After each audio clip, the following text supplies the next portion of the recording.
கிறிஸ்து இயேசுவில் பிரியமான தேவஜனமே, மீண்டும் கிறிஸ்துவின் நாமத்தில் உங்களை அன்போடு வாழ்த்துகின்றேன். சிருஷ்டிப்பு என்கிற தலைப்பின் கீழாக தேவன் கற்றுக் கொடுக்கும் பாடத்தை நாம் படித்து வருகிறோம். தீமை நேரிட்டால் அதை அடையாளம் கண்டு மேற்கொள்ளும் ஞானமும் பலமும் தனக்கு இருப்பதாக ஏவாள் நினைத்தாள். அப்படிதான் செய்யக்கூடாதென தூதர்கள் அவளை எச்சரித்திருந்தார்கள். விளக்கப்பட்ட கனியை வியப்போடு பார்த்தாள். அது மிகவும் அழகாக இருந்ததாக கண்டாள். தாங்கள் அதை சாப்பிடக்கூடாதென தேவன் ஏன் கட்டளையிட்டார் என்று யோசிக்க தொடங்கினாள். சாத்தான் அவளுடைய எண்ணங்களை வாசிக்க தெரிந்தவன் போல அவளிடம் பேசினான். நீங்கள் தோட்டத்திலுள்ள சகல விருட்சங்களின் கனியையும் புசிக்க வேண்டாம் என்று தேவன் சொன்னது உண்டோ என்று கேட்டான். ஒரு சர்ப்பம் பேசுவதை கேட்டு திகைத்து போனாள் ஏவாள். ஏனெனில் சர்ப்பத்திற்கு பேசுகிற திறனை தேவன் கொடுக்கவில்லை என்று அவளுக்கு தெரியும்.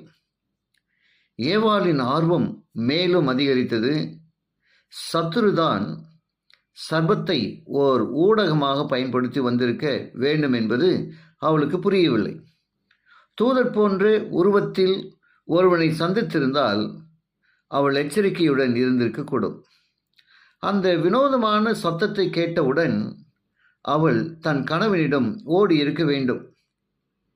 அந்த நபர் யார் என கேட்டிருக்க வேண்டும். ஆனால் அந்த சர்ப்பத்தோடு வாக்குவாதம் செய்ய ஆரம்பித்தார்.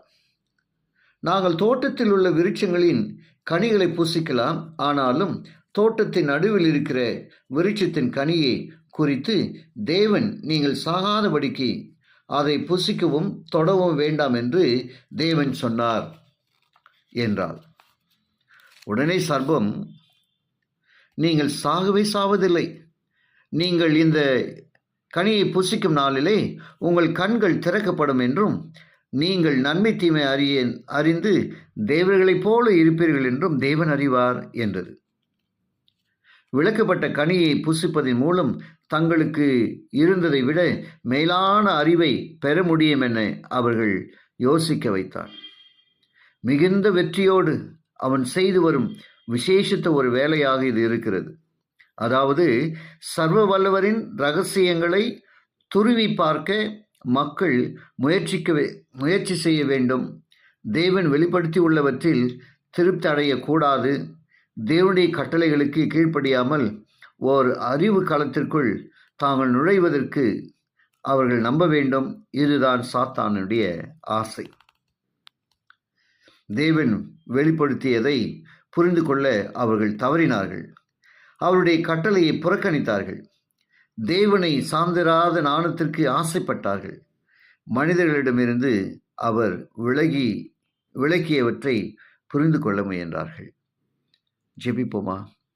கிருபையுள்ள நல்ல பிதாவே, உமக்கு நன்றி சொல்கிறோம். தேவன் எதையெல்லாம் திட்டமிட்டு எதெல்லாம் ஒழுங்குபடுத்தி நன்மை எது தீமை எது என்றெல்லாம் கற்றுக் கொடுக்கிறாரோ அவைகளை நாங்கள் படிக்கும்பொழுது அவருடைய சித்தத்தை புரிந்து செயல்பட எங்களை ஒப்புக் கொடுக்கிறோம் என்று நாங்கள் விசுவாசிக்கிறோம், அர்ப்பணிக்கிறோம்ப்பா. இந்த வார்த்தையை கேட்டு ஒவ்வொருவரையும் ஆசீர்வதிங்க. இயேசுவின் வழியாக ஜெபிக்கிறேன் நல்ல பிதாவே, ஆமென்.